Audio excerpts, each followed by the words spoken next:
Welcome to the Good Leadership Podcast. I'm your host, Charles Good. And today we're exploring a bold, game-changing idea that flips traditional leadership on its head. If you've ever wondered why some teams achieve extraordinary results while others, despite having smart people and solid plans, stall out, you're in the right place. Our guest believes the answer isn't finding a single visionary leader. It's about something far more powerful, teamship. A culture where leadership is shared, trust runs deep, and every member elevates the others. And no one knows more about building this kind of culture than Keith Ferrazzi. He's a world-renowned thought leader on collaboration and the future of work. He's also a #1 New York Times bestselling author of the classics Never Eat Alone and Who's Got Your Back, and the founder and chairman of Ferrazzi Greenlight, a research and consulting firm that has advised some of the biggest names in business, from Fortune 500 companies to cutting-edge startups. Keith has spent decades studying the top 15% of high-performing organizations across many industries, distilling what makes them thrive when others struggle. His latest book, Never Lead Alone, 10 Shifts from Leadership to Teamship, captures the essence of that research and challenges everything we thought we knew about leadership. Today, we'll unpack the 10 pivotal shifts that transform good teams into great ones, explore how psychological safety and shared accountability unlock next-level performance, and give you practical strategies you can start applying immediately to revolutionize how your team works. Welcome to the Good Leadership Podcast, where we explore the stories, strategies, and insights of thought leaders who inspire us to think differently and lead better. Through candid conversations and expert perspectives, we dive into the challenges, breakthroughs, and practical lessons that shape exceptional leadership. So let's start with that first question, Keith, the foundational concept. You argue that there needs to be a fundamental shift from leadership to teamship, and this challenges decades of leadership thinking. So what has led you to this revelation, and why is traditional leadership failing teams today? Most teams are mediocre. We have a diagnostic tool that we use when we go in to start working with a team. And we ask questions like, can we actually challenge each other when it's risky to do so? On a scale of 0 to 5, the average team is in the high ones. We ask the team, does the team have my back? And that's in the mid 2s on the scale of 0 to 5. Not great. So most teams are fairly mediocre, number one. Number two, there is a fundamental belief that most teams are hub and spoke to the leader. The leader is standing like a maypole and everyone's dancing around them. The relationship is with the leader, not necessarily to each other. And we believe that it's one thing for the leader to give feedback, but it's another thing for the team to give each other feedback, for the team to hold each other accountable, for the team to lift up each other's energy. So what we did was we identified over 25 years of research of high-performing teams. We identified what were the shifts that a mediocre team made versus a high-performing team. And what we found was there's 10 shifts. Many of them are more important than others, like the shift from being conflict avoidant to candid. And then we delineated the practices of these high-performing teams in very simple laid out formats. So the book is organized around 10 shifts that a team needs to make and very simple practices that the team and the leader can adopt. So that's been it's been really a work of 25 years, as you mentioned, decades of research of high-performing teams. Well, that shift from individual heroics to collective performance is fascinating, and it connects to something you call co-elevation. Yeah. And like you said, you talk about moving from the hub and spoke leadership to co-elevation, and you kind of unpack that a little bit, but how can teams renegotiate their social contracts to really embrace this approach? Because it's a major shift in some cases. It is. And you used a very intriguing word that I bring up called social contracts. I believe that the culture of a team is a social contract. So you have one social contract that mediocre teams have, which is if we challenge each other in the open, that's throwing each other under the bus. There's a different social contract, which is I'm going to challenge you because I would never let you fail. Right? That's a renegotiation of the social contract. The book walks you through the conversation to have with your team, but then it only matters if you then follow it with practices. So I'm sure you're going to get into this, but one of the great practices that we like to use is a thing called stress testing. So a stress test is when instead of a standard report out, I would come into a room and give my report out of some initiative. I would invite people to stress test my initiative. I give the report that says, here's what I've achieved, here's where I'm struggling, here's where I'm going. And then the team in small breakout conversations would say, here's what you might still be missing. Here's an idea for you, and here's where I'd be willing to help. By assigning a stress test, you've just assigned a culture that I can tell you is high performance. You've assigned the challenge culture. You've assigned the supportive culture. You've assigned the curious culture. And that's the key. Don't expect that your team will organically evolve into high performance.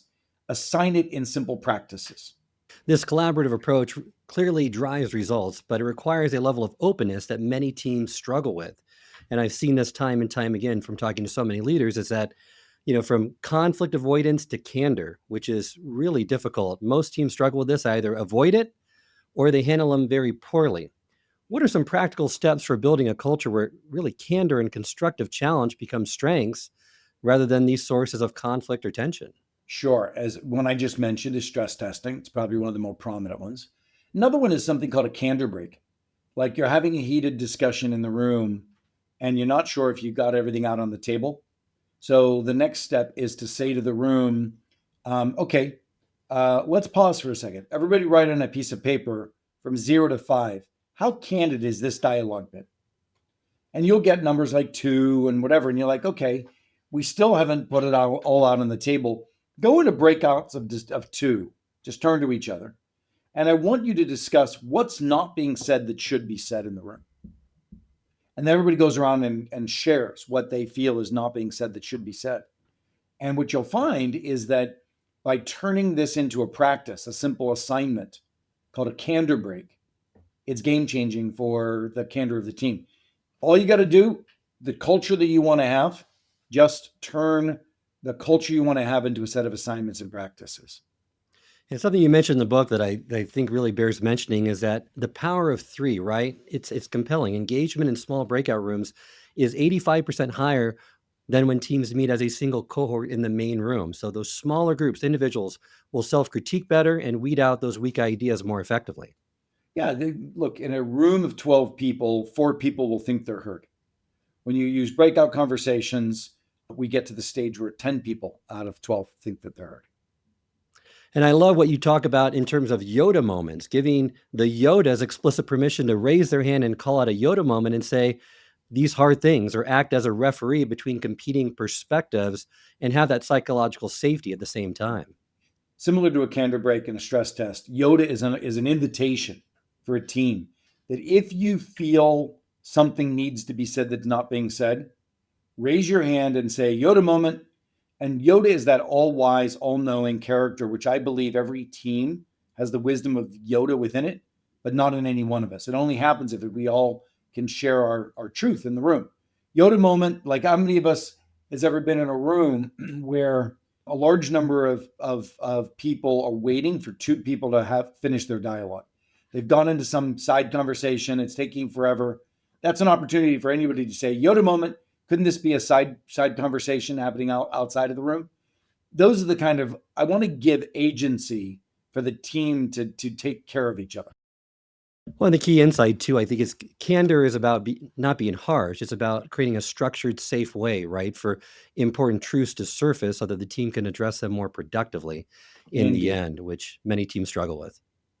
Totally. And that's the key. I mean, we're trying to give simple rules of engagement among a team that will ultimately become normalized. But in the early stage, you really do have to call them out. And that foundation of candor clearly enables stronger team dynamics, which connects to your insights about building deeper relationships. And you Yeah. argue that high performing teams need both bonding and challenging. They need to trust each other deeply while also pushing each other to higher standards. But how do you build this dichotomy, this contradictory combination? And what does it look like when they get it right? Yeah. So what we have to do is make sure that the relationships are as purposeful as any other aspect of a team success. The model that we use, by the way, has 3 layers. The bottom layer is the relational layer. And we have 3 chapters which define that. One is, how do you bond purposefully? How do you commit to having each other's back and keeping each other's energy strong? We call that the resilience chapter. And how do we celebrate each other and keep fuel in the tank? Those three chapters are the foundation of the relationships that make a team strong. On top of that, we have a layer of the work that we call the challenge layer. This is where the candor we've just been talking about, the shift from conflict avoidance to candor. Also where we're committed to being each other's coaches, right? That kind of stress testing and open dialogue that gives each other the feedback that we need. And then the top layer is what we call 21st century collaboration. How do we collaborate, not in old school meetings, but how do we collaborate more effectively? That bottom relationship layer is as important as the candor layer. You got to build the psychological safety. You've got to go around. We do a monthly energy check. Everybody shares, what is it that is draining your energy these days? And when you hear that as a team, you can commit to keeping each other's energy strong. And you can learn that someone's mother is struggling in assisted living, or someone's kid is struggling in school, or someone's struggling on a project they're working on. But then you can have each other's back. Now, if you don't have that in a virtual and hybrid world, then your relationship strength will erode. And most teams you mentioned, which I agree with, are built on serendipity rather than on purpose. So you have to find these practices to create this genuine connection. You give two in the book: sweet and sour check-ins, which I think is a nice strategy to employ, and even a personal professional check-in, which once again seems like common sense, but not enough managers and leaders do this consistently. Yeah, and another one was called an energy check. They're all triangulations on the same idea, which is once a month, make sure that the team is checking in and understanding what's going on in our lives. And if you do that and you have a social contract that said we care about each other, we have each other's back, we want to lift each other up, then that information will not only be on the leader to take care of everybody, but the team can take care of each other. And this personal connection really clearly strengthens team performance, and it relates to your insights about building collective resilience. You advocate for peer-to-peer accountability rather than traditional top-down accountability, which is a big shift for most organizations.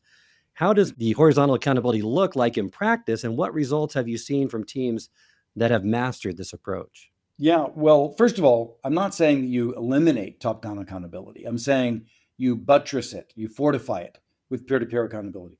So I'm working with one company right now, a large consumer packaged goods company, and they're struggling with the operations keeping up with the demand of the market. And that means that's a sales forecasting issue, it's a supply chain issue, it's a manufacturing operations issue, all of those. And yet, right now, all three of those are optimizing for their own goals.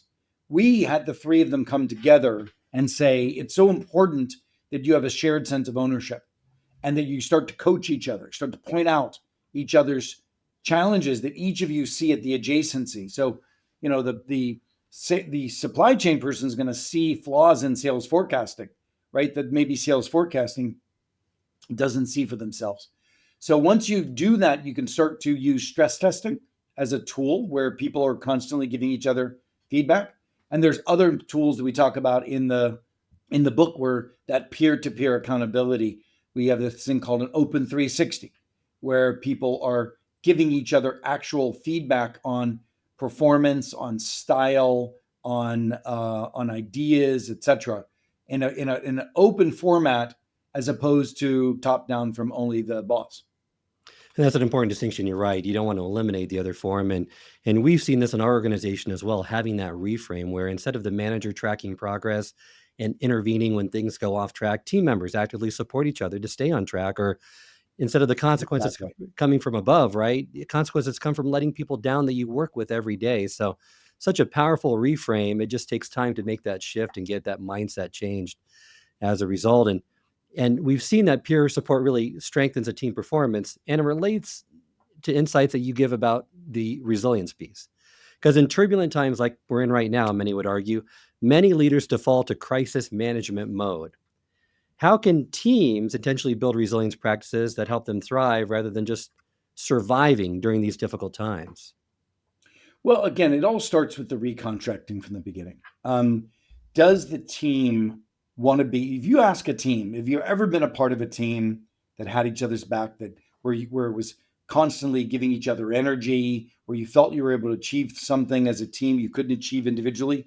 Many times, at least 50% of the audience will say that they've been on one of those teams. but they're not on it today necessarily. And remembering what it's like to be a part of an esprit de corps like that, a callback. Now the question is, can we breed enough hope and possibility that we can have that here today? Once we decide we want to have it, the question is, can we start implementing the practices that we teach in the book that show that it's possible? And like you mentioned before in our conversation, just the energy, right? Having these energy check-ins to make sure that you're assessing the energy in the room. Because in today's society, I think that's even more critical than ever, is making sure that members step forward to provide that support and resources. Don't rely on the leader, and don't rely on that crisis management approach either. Yeah, I totally agree. Totally agree. And I think you've done a beautiful job of navigating the book with your questions. Again, it's those three layers. The last layer I might add is just this idea where we use old form collaboration, like meetings, as the primary form of our collaboration, where today, and this is chapter 6 of the book, we have so many new tools, so much new software, and we're not using it. We should be leaning in and collaborating even before we have meetings, so that when we show up in the meetings, we can land the plane quickly. Well, which really leads to that collaboration and innovation in using these tools. You emphasize shared feedback and rapid learning is an essential for any agile team.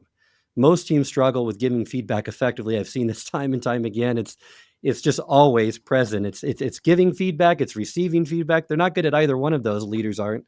What frameworks have you developed to really promote real-time feedback and openness in the experimentation among team members? Well, I think we've already mentioned both of them. You mentioned one just now, Agile. Think of any project you're working on, break it down into monthly Agile sprints, weekly Agile sprints, and at the end of every Agile sprint, have that success stress tested by the team. Use the stress testing framework in chapter 3, but in Agile sprints, which is one of the chapters of the book, how do you break the work down into Agile? And then at the end of that, use the stress testing framework to triangulate what success looks like and how we might need to pivot some of our activities going forward. And I've seen that transformation happens when teams realize that there's a competitive advantage isn't in what they know today, but it's in how fast they can learn and improve for tomorrow. And that's really speaks to learning agility that clearly drives performance, which connects to your insights about these agile working methods. 100%. 100%. So when we talk about the leveraging collaborative technology and AI, we talked about it in a previous episode, but you explore how technology, collaborative tools, AI can empower teams when used thoughtfully. I don't think there's enough adoption yet. There's a lot of fear around it. So people don't want to adopt any of this. They don't want to learn things that they need to know right now. And that fear is going to cause them to perhaps become obsolete or their skills. What are examples that you've seen of technology accelerating teamship? And maybe what are some guidelines to help teams avoid the trap of being disconnected? Well, let me speak to that specific issue of fear. I understand that some of us may be afraid that our job will be lost. I can say that there will be jobs lost, no question. And that breeds a whole question about what is the social safety net that we're creating as a society to deal with that. But if jobs are going to be lost, the last ones to be lost will be of the people who are true innovators. If you're the innovator redefining your job for AI, the organization is going to need that applied in other areas of the business. If you're redefining workflows end to end, you might say to your boss, you know what, I figured out a way to use AI to take my role out 80%, right? I'd love to figure out other places where AI can be an equal tool.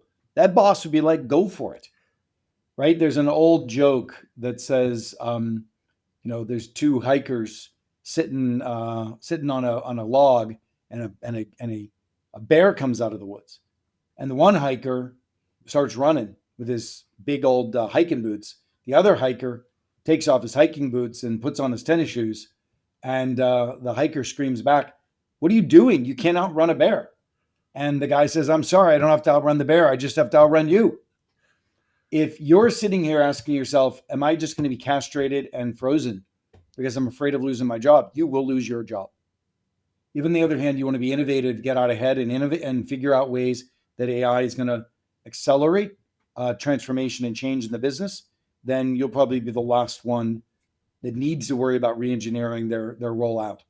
When I saw too, when Google bought YouTube in 2006, it was shocking to see $1 billion valuation created by so few people, right? And you mentioned something that I'd love for you to unpack. What is the reason that you've mentioned in the book of the hesitation to adopt generative AI versus software? Because software is easily and quickly adaptable and is adopted fairly quickly by people, but that's hasn't been the case with AI.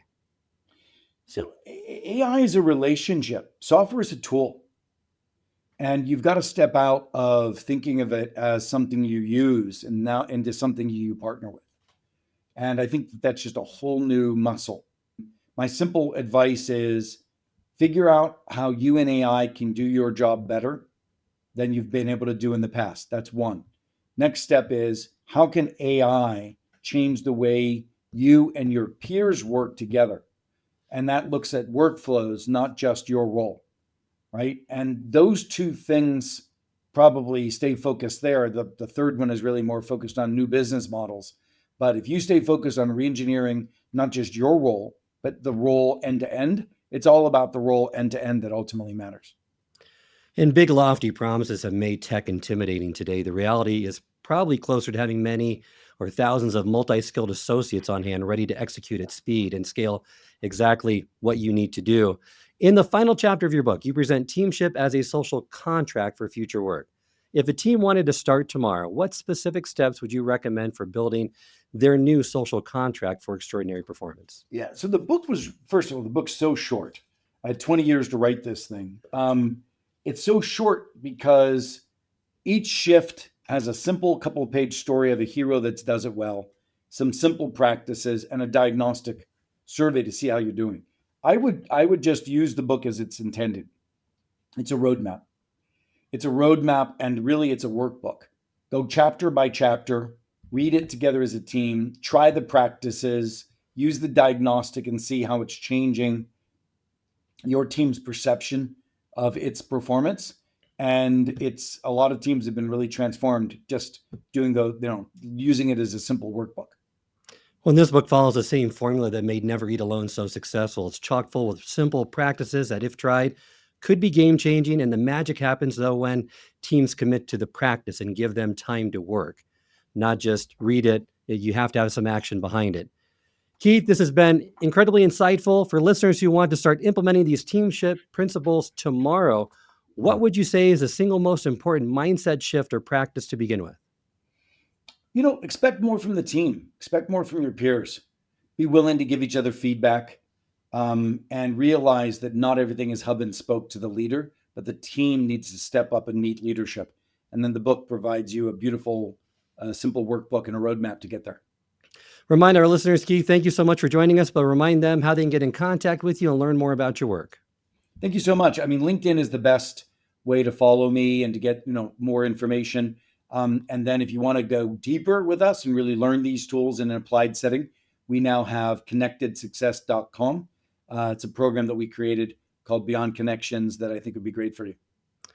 Thank you again. And thank all of you listeners. Remember, as Keith has shown us today, the future of high performance isn't about heroic individual leadership. It's about creating teams that elevate each other to levels none of them could reach alone. So start with run, red flag rule, implement one teamship practice, and begin the journey from leadership to teamship. I hope this episode has provided you with valuable insights. If it has, I ask you to share it with someone who would also benefit from it. If you've been enjoying and gaining knowledge from this podcast, then subscribe to our YouTube channel where you can find all the previous episodes of the podcast and additional learning resources. You can also subscribe to the podcast on Apple or Spotify and leave up to a 5-star review.